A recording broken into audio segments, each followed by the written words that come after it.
부동산 신문 읽어주는 공인중개사의 땅사고TV 임동성입니다. 한국경제신문이고요. 부동산 파트입니다. 집을 사느냐 파느냐, 집을 사느냐 사느냐, 집을 사느냐 살고 있느냐, 부동산 전문가들의 시각은 그거죠. 사느냐, 사기만 하고 살지는 않으면 투자합니까? 사서 살면은 실거주입니까? 그런 것 같아요. 그런 내용인 것 같은데. 자, 늘어나는 미분양 주택 제대로 알아보기 소식이 있고요. 그 다음에 천안 아산역 오피스텔 1층 상가 등 6건이 있습니다. 자, 매일경제 신문이고요. 부동산 파트입니다. 자, 전남 일대 중대형 아파트 매매 가격 지수가 가장 높고 있고요. 기존 집 안 팔려 입주 못하고 있고요. 비용 증가 매매 감소에 입주 전망 지수도 뚝 떨어지고 있고요. 서울 거주자 아파트 매입 지역이 어딘가 보니 강원, 충남, 충북 집중되고 있고요. 올 하반기 갱신 만료 도래 전세집 1.5만 15,000 가구 빨간불 켜진 서울 전세시장입니다. 그 다음에 전월세 대란 처리한 임대차 3법 근본 대책 보완안이 폐지. 여기 관련된 소식 그냥 자세히 듣고 있고요. 전월세 대란 처리한 임대차 3법 근본 대책은 보완 아닌 폐지. 8월 임대차법 개정 2년 앞두고 임차인 시장 혼란 갈수록 커져 3법 시행 후 이중 가격 등장하고 실거주 통보 후 매물 넣는 등 꼼수 판치고 계약 분쟁도 폭증, 관리비 월세 배로 받는 사례도 있고요. 전세값 상승에 기름 더 붓고 월세 전환 늘어 무주택자 부담 규정은 따른 부작용 양산할 것이다. 자, 결혼 12년차 맞벌이 부부는 서울 송파구 전용면적 59제곱미터 아파트 전세살이를 하는 A씨는 아직도 전셋집 보증금 5억을 전전하고 있고요. 특히 오는 5월, 8월 임대차 계약 종료를 앞두고 걱정이 태산입니다. 현재 사는 동네의 전용면적 59제곱미터 아파트 전세값이 최소 8억 원에서 11억 원으로 형성되어 있기 때문이고요.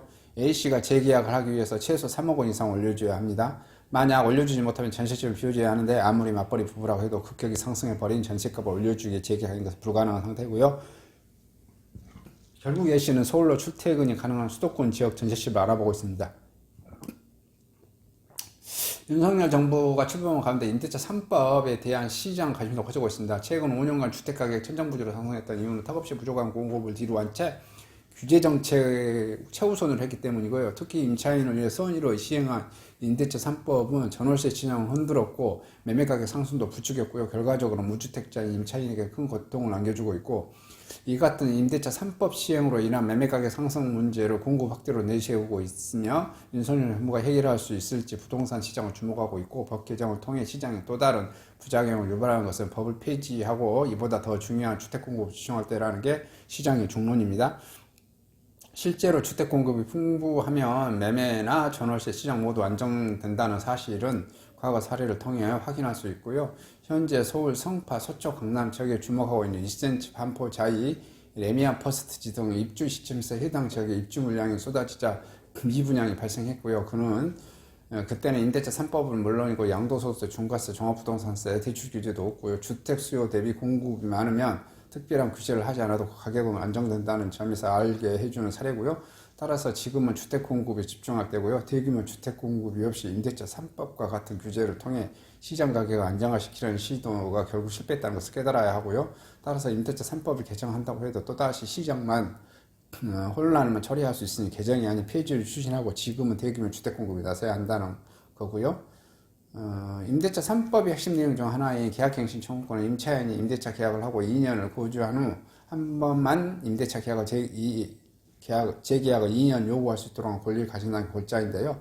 임차인은 임대차 기간이 끝나 6개월 전부터 2개월 전까지 계약갱신을 청구할 수 있고, 전월세 상한제는 임대차 보증금 인상을 제한하는 제도로 직전 임대차 보증금의 5% 이내로 제한하고 있고요. 겉보기에는 분명히 임차인을 위한 법처럼 보입니다. 그런데 주택 공급이 부족한 최근 몇 년간 시장은 입법 취지와 다르게 움직이고 있고요. 임대차 시장에서는 각종 꼼수가 등장하면서 전세값 상승에 기름을 붓고 있고요.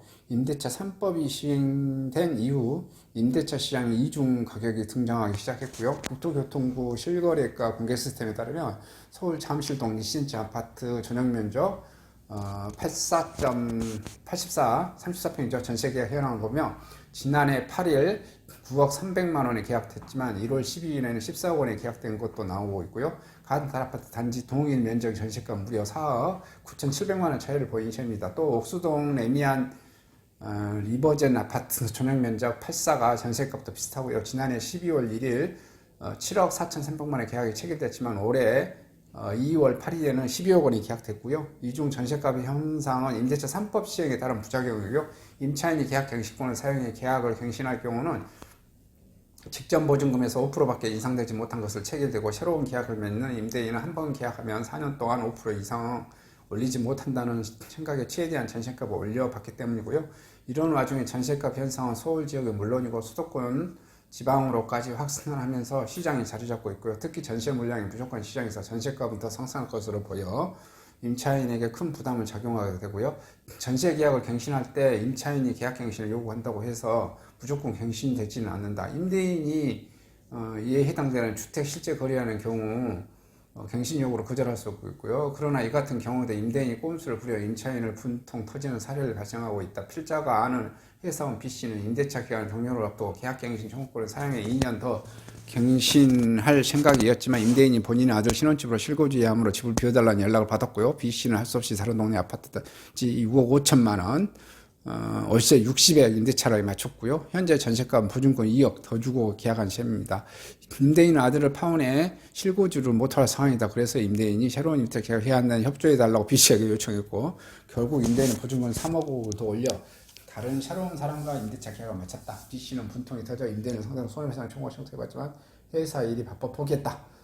B씨의 경우 임대차 3법 시행에 따른 분쟁의 대표적인 사례이고요. 임대인이 보증금을 올려받기 위해 실고자겠다고 통보하고 상당기간 집을 비워놓거나 기존 임차인이 이사갈 무렵에 새로운 임차인을 구하는 꼼수 사례가 증가하고 있고 대한법률 구조공단에 따르면 임대차 계약 관련 분쟁이 임대차 3법이 시행되기도 전에 2019년에 사실상 건이었으나 법이 시행된 후 2020년에는 122건, 21년에는 307건 매년 중과하고 있고요.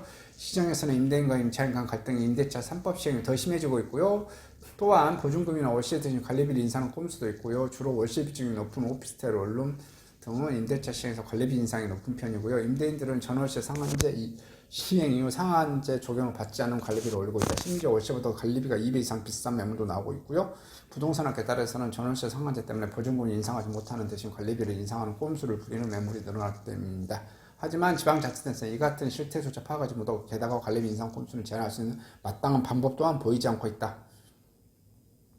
개동 끝나는 전월세 신고제 과실로 부동산 시장은 불안하고 있다. 임대차 3법의 한 축인 전월세 신고제는 시장 투명성을 제고하기 위해 2020년 6월 1일부터 시행되고 수도권과 광역시, 세종시 등에서 전세금 6천만 원, 월세 30만 원을 초과하는 등 주택 임대차 계획에 대해 30일 이내 지방자치단체에 의무적으로 신고해야 한다. 다만 2022년 5월 30일까지 계도기간이고요. 그러나 법 시행 이후 주택임대차 계획에 대해서 계도기간이 끝나기 전에 신고해야 한다고 신고 위반 시 과태료 100만이 부과되고요. 국토교통부는 이 같은 전월세 개선 작업이 창수했다는 소식에 업계의 관심이 높아지고 있고 현재 시행되고 있는 전월세 신고제 체계 현상을 분석해 이를 주거급여, 대출 및 세제 등과 연계하는 방안을 검토해보겠다는 말이 들리고요. 이 때문에 시장에서는 정부가 전월세 신고제를 통해 수집한 정보를 과시에 사용할 것이라는 보고 있고요. 간혹 월세를 놓고도 세금 평균을 하지 않아 임대인에게 세금을 매길 것이라는 관측이 나고 있고요.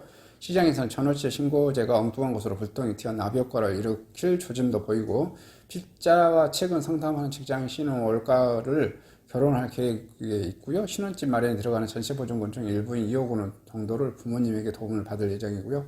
하지만 전월세 신고를 하면 전세보증금과 증여세 과실을 할 수 있다고 걱정했고요. C씨는 결혼을 3, 4년 더 미루고 제도 시행 추이 지켜보며 심각하게 고민하고 C씨 사례처럼 전월세 신고제 시행은 전세자금 주체 기초자료 사용할 수 있는 우려를 낳고 있고 가뜩이나 결혼 연령이 늦어지는 비혼주의가 늘어나 추세를 고려하면 전월세 신고제 결혼 시기를 더 늦출 수 있다. 이 밖에도 예상치 못한 부작용이 나고 있다. 이런 소식입니다. 읽다 보니까 저도 헷갈리는데요. 다 읽다 좀 기사가 긴 내용이었는데 어쨌든 그냥 전월세 해서 결론이 엄청 올라버렸다 그런 내용이죠. 임대차 3법 해가지고 2+2 2년에서 2년 했는데 근데 거기서 공급 물량을 적어가지고 전세 금액이 서울 같은 경우는 막 3억, 4억, 5억씩 올라버렸다. 그 다음에 뭐 경기도도 1억 2억씩 올라버렸다 이런 소식인 거죠. 그 다음에 지방광역시도 많이 올라버렸습니다. 어쨌든 좀 안타까운 그런 마음입니다. 계속 오릅니다. 계속 올라요. 그래서 내 집 마련 한 채는 무조건 하시라 이렇게 말씀드리겠습니다.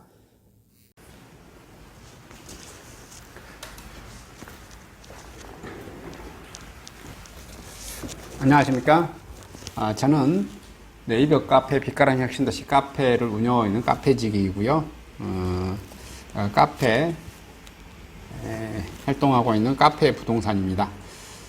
나주 혁신도시에서 기반으로 하고 있습니다. 상가 토지 아파트를 전문적으로 하고 있고요. 또 삼성화재도 같이 활동하고 있습니다. 상가 통해서 임대차 매매하신 다음에 화재보험 같이 가입하시면 중개수수료 절반 정도 할인해 드립니다. 그리고 삼성화재의 그 의료실비, 운전자 보험, 자동차 보험, 화재 보험, 적금, 치아 보험, 연금 보험, 상해 보험, 통합 보험, 자녀 보험, 간병 보험, 당뇨 보험 이런 것도 모두 한꺼번에 취급하고 있습니다.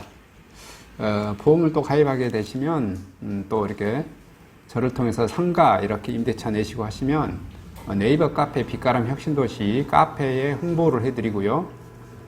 유튜브에도 이렇게 홍보를 해드립니다. 그리고 이벤트 행사를 해서 여러분의 매장에 손님들이 찾아갈 수 있도록 이렇게 해드리고 있습니다. 물론 이벤트 비용은 제가 부담해 드립니다. 저를 통해서 많은 사업 같이 윈윈할 수 있도록 도움을 주셨으면 감사하겠습니다.